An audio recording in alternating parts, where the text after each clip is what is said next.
We have some pretty big updates and Tesla stock news to get into here on this Saturday afternoon. I hope you are ready. If you are not, you better get ready and get ready quickly because we're about to jump into it. The first bit of news that we are going to cover is the fact that Tesla has not cut prices on the Model Y, as Meet Kevin put out just a couple of hours ago. This did not happen, and I believe Meet Kevin retraced his statement. As Sawyer Merritt says on Twitter, Tesla did not cut prices. They are just including estimated gas savings in the advertised starting price of their cars on their website, in addition to the EV credit. As you can see below, the starting prices are the same as before, and you guys can see the same starting price. Prices have not been cut for Tesla. This is exactly what Sawyer Merritt said on Twitter right before Meet Kevin's post, and Sawyer Merritt's post reads, Tesla now includes estimated gas savings in the advertised starting price of their cars on their website. This change was also made on all order pages. The Model 3 from $29,740 after the federal tax credit and estimated gas savings. I apologize for my daughter. She is unstoppable today. Elon Musk also said on a Twitter Space post last night that Tesla will spend $2 billion in 2023 on training compute and $2 billion in 2024 as well. If you're curious on what this could be, training of FSD, developing their data computing processing centers. Tesla very much wants to get into the same field as like an AWS is in, really aggregating data. And that is something that you should welcome. It's a very high margin business, and Tesla's historical return on investment, ROI, return on equity, very, very strong. So when Tesla invests in something, it usually turns out to your benefit. And Sawyer Merritt again is on a roll today. Thank you for all that you do, keeping the community informed on Twitter. This says Tesla has decreased the starting price of its 2-hour Megapack commercial energy storage product without installation by 22% to $1.46 million from $1.87 million. Tesla's 4-hour duration variant received a similar discount. And he goes on to say wait times also seem to have changed to Q4 2024. Tesla recently switched all Megapack production to LFP, lithium phosphate batteries, which are much cheaper to produce. In addition, their Megapack factory in Lathrop, California, has been ramping up production to 10,000 a year run rate. So this price cut really has to do with getting their margins down on these in the first place. By switching to lithium, that's obviously better than what they previously had. It's cheaper. Lithium is literally everywhere. There's almost an infinite supply of lithium. For people that think we're going to run out of material for batteries, that's unrealistic. It's literally more than likely under your feet as you are watching this video. So that's cheaper. And then they're also ramping up production. It's kind of like becoming more efficient, right? If for an example, I'm going to use an off-the-wall example. Bear with me. If you are a McDonald's employee or a burger employee, and you have 2 employees, right? One of them can make 5 burgers in an hour. One of them can make 2 burgers in an hour, or a minute, or whatever time frame you want to use. Well, that's like getting up to scale with the more efficient worker. You're going to make more money producing more in the same amount of time. And the lesser employee is obviously going to be fired. And this is a very weird comparison, but hopefully you guys get the idea. The more that you can produce, the easier it is to turn a profit, because after all, you're paying for the energy, you're paying for the water, you're paying for the employees that are there regardless. If they make more products, you will make more as a business. That's probably the simplest way to think about it without the weird McDonald's analogy. But one thing is for sure, there is no lack of demand for the Tesla Megapacks. So this kind of begs the question as well. Did Tesla cut prices because there's a lack of demand, or did they just cut prices to cut prices? Interesting. J.D. Power's 2023 U.S. Tech Experience Index rates Tesla as the number 1 at 773.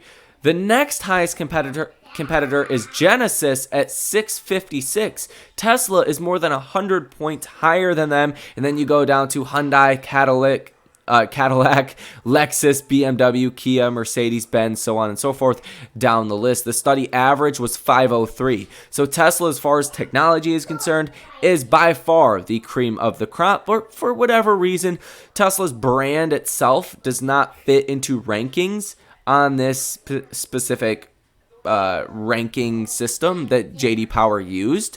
Not quite sure exactly why. I don't think it matters. I think point in being, Tesla has the superior product. We are now going to play two clips back to back. One of them is from Dan Ives. The other one is from the Schwab Network. And the Schwab Network one is about 8 minutes long, so it is quite long. And I was going to clip it out and only show you guys the good parts. But basically the whole thing was very informative and very bullish on Tesla. Some of the things they said was, quote, "The Cybertruck will grow like wildfire. The top selling vehicles in the US last year were all trucks. The Cybertruck could be very successful, grow like wildfire." We know what wildfires do these days, and that's God bless you. Hopefully that you're never experiencing that. But I think that's a pretty powerful statement when you put it that way, and really resonates with a lot of people. They also said the things Tesla has in the pipeline should scare the bears. This is what we've been saying. You've been saying this. I've been saying this. And it looks like someone is starting to finally understand this. To write this story today. Yeah, I was really putting pen to paper and really doing the modeling from everything we've done over the last 4 to 5 weeks. Me and you have talked about it when it came out, Ford, GM, others, the 313 area code going to Tesla. Now trying to model it out. And I think for investors, it's very helpful. We think conservatively, 10 to 20 billion per year. I think it's probably on the latter part by the end of the decade. I think it's significant. This is the next stage of monetization for the Tesla ecosystem. Yeah. How do you get to those numbers? And that's really going on and we have a whole model putting out the percent of overall EVs that ultimately are going to be using the charging stations, what they're going to be charging per kilowatt hour. And then the important things, guys, that, most of the bears will say, well, today everyone just charges at home or they charge at their office. But it's also looking at now down the road, how many are going to be using these charging stations? And when you look right now, they're going to be the only game in town. That's why you have GM, Ford, and others going toward Tesla. And I think today it's superchargers. Next is going to be batteries. And then eventually FSD AI. This speaks to our thesis similar to Apple on the services side. This is just the early stages of Musk and Tesla monetizing. Where are we on the roadmap of price cuts in terms of Tesla, which Elon Musk has clearly moved to put, growth ahead of profitability? Yeah, and I think that's been the right poker move. And I think it's paid off significantly, especially in China. I think now, look, 95, 96% of those cuts we think are in the rearview mirror. And I think you saw maybe some overreaction last week, and you definitely seen a rebound as I think more investors are recognizing that. But right now, margins suffering at the cost of units. Now, I think that troughs over the next quarter or two and starts to rebound into next year. And that's the yin-yang that they're going to strike. But ultimately, it continues to be Tesla's world, and everyone else is paying rent in terms of overall EVs. And I think that's becoming clearer and clearer. So in terms of the stock, it's up 10% this week. It's down 10% over a month.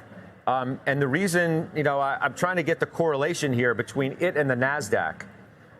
If the NASDAQ continues to have some trouble and big tech in general pulls back, this stock is going to be susceptible to that as well, don't you think? Of course. Yeah. Look, we continue to view Tesla as a disruptive technology company, not an auto player, right? But it's our view going the second half of the year. I think tech stocks rip higher. It's my view that the new tech bull market has already begun. I think growth is going to exceed street expectations. And I think what we saw with NVIDIA, that's just the appetizer. It's what we're going to see with this $1 trillion tidal wave of spend over the coming years for players across the tech ecosystem. I know, but man, these stocks are already up like 5 years worth in 6-8 months. I mean, there are, even with the pullback we've seen, a lot of these stocks are up minimum 30 to 35%. We can't just continue to suggest that they're going to, in your words, rip higher to no end, are we? But it comes down to growth, and everything we see from growth across software, across chips, I think ultimately numbers, especially going to next year, accelerate 15-20% beyond where the street's modeling.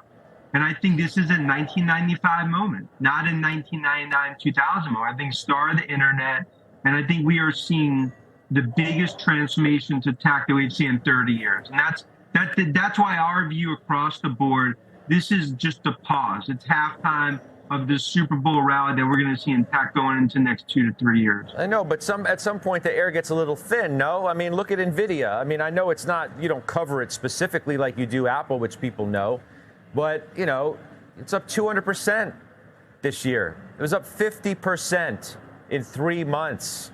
And now it's having its pause, pullback, whatever you're going to characterize that as. I mean, what do you want these stocks to go up 60 and 70%? For the year? Well, I mean, my view is, first of all, way overcorrected last year. I mean, that's our opinion. And I think now investors more and more going to 2024, 2025, looking at a cycle that we haven't seen in 30 years. Now, of course, rates, as you asked the professor, that's clearly going to be a headwind. But when I look across tech, when I look across software, cybersecurity, chips, I view this as a time where we view it as the start of a new tech bull market, not the time where we're hiding because of valuations. I think these stocks grow into their valuations over the coming years. So let's bring in Landon Swan. He's a co-founder at Likefolio. Happy Friday, Landon. Welcome back to the show. Yeah, happy Friday. Good to see you guys. All right. So we're talking Tesla today. We haven't heard from you guys for a couple months on this one. And, you know, it seems like every time maybe they run into problems or you think maybe the car sales are slowing down, you see more price cuts, not only here in the U.S., but globally for this company. They got the best margins in the industry. Do you guys still have positive data on this one? Yeah, I mean, when you look at the data, it's still positive. And, you know, it got a little iffy when right before earnings there, they got up to 300. Now they dipped down to, 210 and bounced up to 235. But when you look at the data overall, yeah, this is the leader. I mean, I think a lot of people would say that EV is sort of the future of the automotive industry, and certainly that Tesla is the leader at this point. Right now, on their last report, we know that even though they're high, their operating margins have dipped to, I think, their lowest level in quite some time, under 10% now.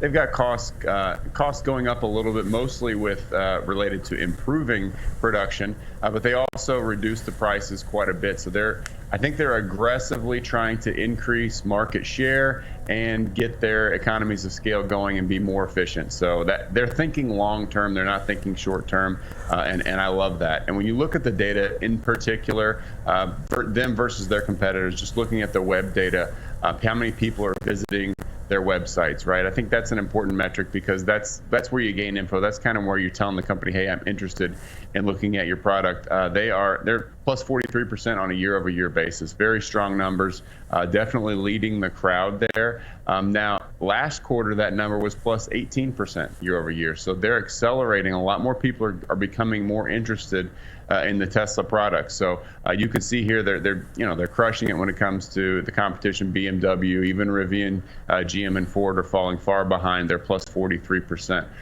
Now we do see a little bit of a happiness dip overall with the company when it comes to social mentions. However, a lot of that has to do with Elon Musk. There's more people talking negatively about him than actually the cars. So I think we can kind of, generally speaking, brush that off. If people want a nice car, they're going to still buy it.